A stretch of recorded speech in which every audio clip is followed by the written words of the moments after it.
Hello all. Today we are going to discuss about the topic in situ and ex situ conservation. First, we are moving to in situ conservation. In situ conservation is the process of protecting an endangered species in its natural habitat.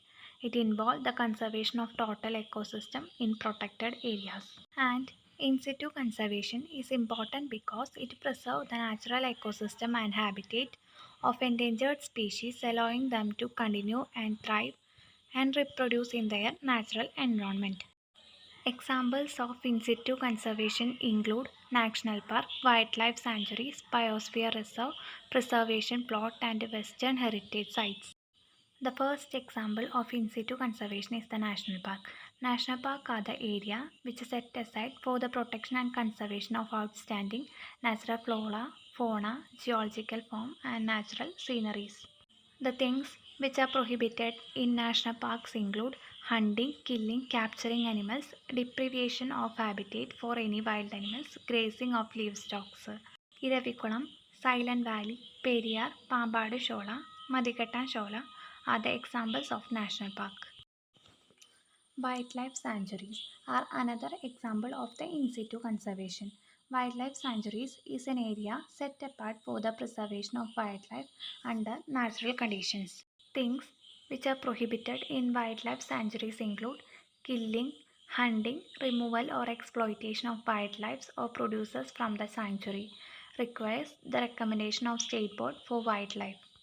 The third example of in situ conservation is the biosphere reserve. Biosphere reserves are protected area where all biological species are given protection and multiple land use is permitted. Biosphere reserve is also served to bring man and nature together to preserve nature and natural resources. A biosphere reserve has three zones. Core zone, buffer zone, and the manipulation zones are the three zones in biosphere reserve. In core zone, no human activity is permitted. In buffer zone, limited human activity is permitted, and in manipulation zone, pre-human activity is permitted. Examples include Nilagiri Biosphere Reserve, Nanda Devi Biosphere Reserve, Agastyamalai, etc. Preservation plot is the next example of in situ conservation. Preservation plots are the miniature nature reserve to represent ecological models of different forest types. Preservation plots are areas of land that are set aside for the purpose of preserving the natural habitat of an endangered species. There are 39 preservation plots and it is very essential to protect the plot from grazing, fire and illicit cutting. Preservation plots are valuable asset to conduct ecological studies. Preservation plots are also used to conduct carbon sequestration studies.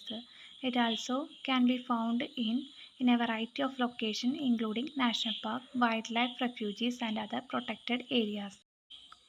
Next one is the World Heritage Site. These are the internationally well-known biodiversity areas. This include four major types. The first one is the wilderness area.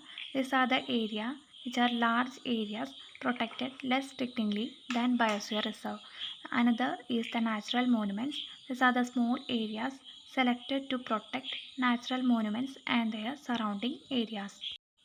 The third is the species management area. These are the specific areas selected for the conservation of certain habitat or species which require constant protection. The fourth, protected landscape and seascape. These are the specific areas of land or sea selected for the protection and interaction of neighboring communities. Next topic is the ex situ conservation. It is the off-site conservation of plants and animals outside their natural habitats. The goal of ex situ conservation is to protect species from extinction by breeding them in captivity and reintroducing them into the wild.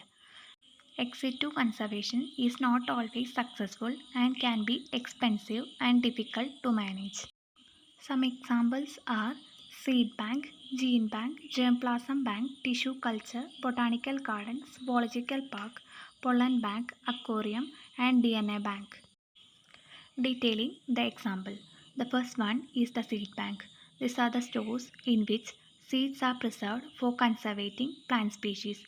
Seeds are tried to bring down their water content to below 4% and cooled and maintained at a constant temperature of minus 20 degrees Celsius.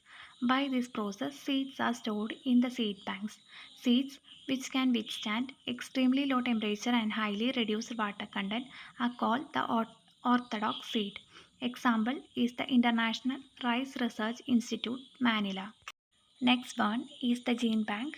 These are the collection of DNA sample together with the samples of somatic material of organism.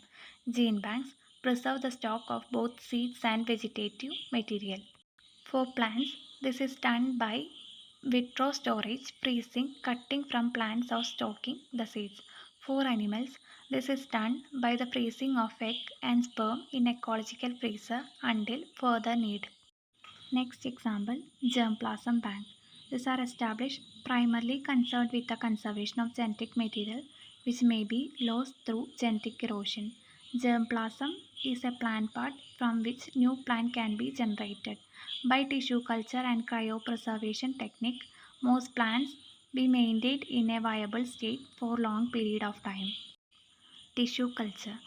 The meristematic cells or small part of the vegetative tissue are allowed to grow in a suitable nutrient medium to form a small clumps called callus, and these callus are preserved and then they are taken out and allowed to multiply and as when required, and this is the method for tissue culture.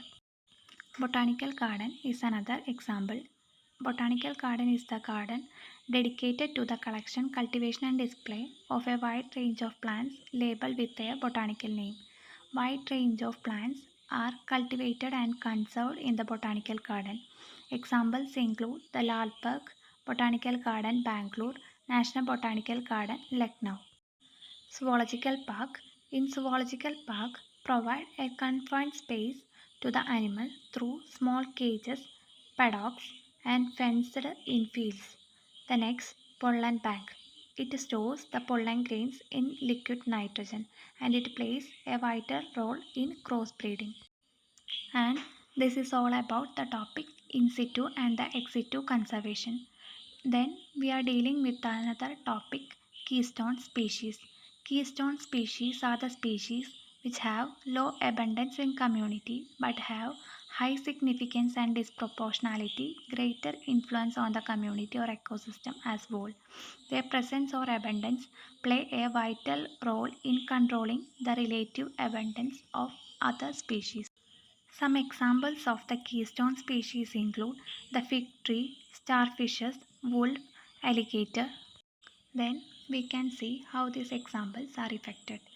Fig tree is the first example and it is the keystone species in tropical rainforest. Many animals such as monkey, some birds depend upon the fruit availability. So when fruits are scarce, they may be pushed to starvation.